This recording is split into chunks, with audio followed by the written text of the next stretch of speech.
നമ്മളെപ്പോഴും പറയാറുള്ള കാര്യങ്ങളാണ് പരമാവധി നാമം ചൊല്ലുക, സത്സംഗങ്ങളിൽ പങ്കെടുക്കുക എന്നുള്ളതൊക്കെ. എന്താണ് ഈ സത്സംഗം കൊണ്ടുള്ള പ്രയോജനം എന്ന് നോക്കാം. ഒരിക്കൽ നാരദ മഹർഷി മഹാവിഷ്ണുവിനോട് ചോദിക്കുകയാണ്, മഹാപ്രഭു, ഈ സത്സംഗം കൊണ്ടുള്ള പ്രയോജനം എന്താണെന്ന് പറഞ്ഞു തരുമോയെന്ന്. അപ്പോൾ മഹാവിഷ്ണു അദ്ദേഹത്തോട് ബദരിയാശ്രമത്തിലുള്ള ഒരു അത്തിമരത്തിൽ ഒരു പുഴു ഇരിക്കുന്നുണ്ട്, അതിനോട് ചോദിച്ചാൽ പറഞ്ഞു തരുമെന്ന് പറഞ്ഞു.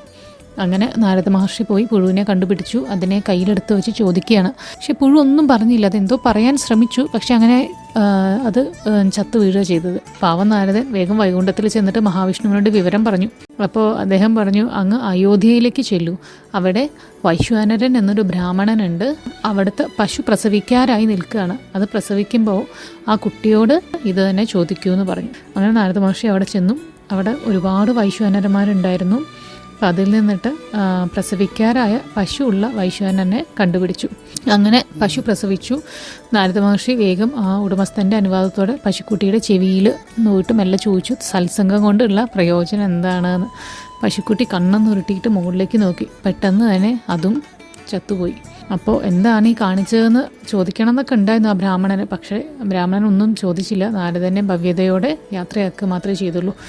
അങ്ങനെ നാരദൻ വേഗം രക്ഷപ്പെട്ടിട്ട് വേഗം വൈകുണ്ഠത്തിലെത്തി ഭഗവാന്റെ അടുത്ത്, മഹാവിഷ്ണുവിൻ്റെ അടുത്ത് പറഞ്ഞു. ഇത് കേട്ടപ്പോഴും മഹാവിഷ്ണു ഒന്ന് പുഞ്ചിരിച്ചു. എന്നിട്ട് പറഞ്ഞു, വിഷമിക്കേണ്ട നാരദരെ, അങ്ങ് കാശി രാജ്യത്തേക്ക് പോകുക.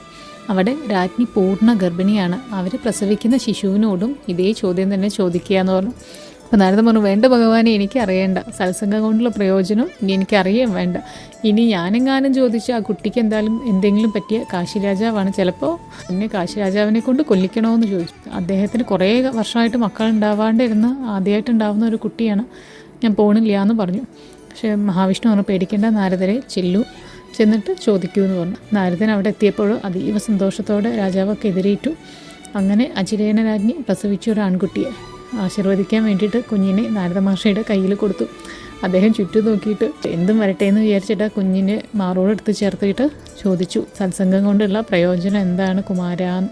അങ്ങനെ നാരദൻ്റെ ഹൃദയമിടിപ്പ് ഒരു നിമിഷം നിന്നു. അദ്ദേഹം കണ്ണുകൾ അടച്ചു തുറന്നു നോക്കിയപ്പോൾ ഭാഗ്യം, കുഞ്ഞു മരിച്ചിട്ടില്ല എന്ന് തന്നെയല്ല, എഴുന്നേറ്റിരിക്കുകയാണ്. തപോനിധിയേ, കുഞ്ഞു പറയുകയാണ്, ഞാൻ കഴിഞ്ഞ ജന്മത്തിൻ്റെ മുൻപിലത്തെ ജന്മത്തിൽ ഒരു പുഴുവായിരുന്നു ബദരീനാഥിലെ അത്തിമരത്തിൽ. അങ്ങയോടുള്ള സത്സംഗം കൊണ്ട് അടുത്ത ജന്മത്തിൽ പശുവായിട്ടും അതിൻ്റെ അടുത്ത ജന്മം ഇതാ മനുഷ്യനായിട്ടും അതും രാജകുമാരനായിട്ടും ജനിച്ചു.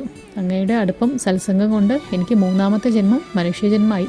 വളരെ സന്തോഷം. ഇത്രയും പറഞ്ഞിട്ട് കുഞ്ഞു കിടന്ന് കരയാൻ തുടങ്ങി. നല്ലവരുമായിട്ടുള്ള സമ്പർക്കമാണ് സത്സംഗം. സത്സംഗത്തിൻ്റെ വില അറിയുകയാണെങ്കിൽ നമ്മൾ ക്രമേണ മഹത്തരങ്ങളായ കാര്യങ്ങൾ ചെയ്യാൻ പ്രാപ്തരാകും.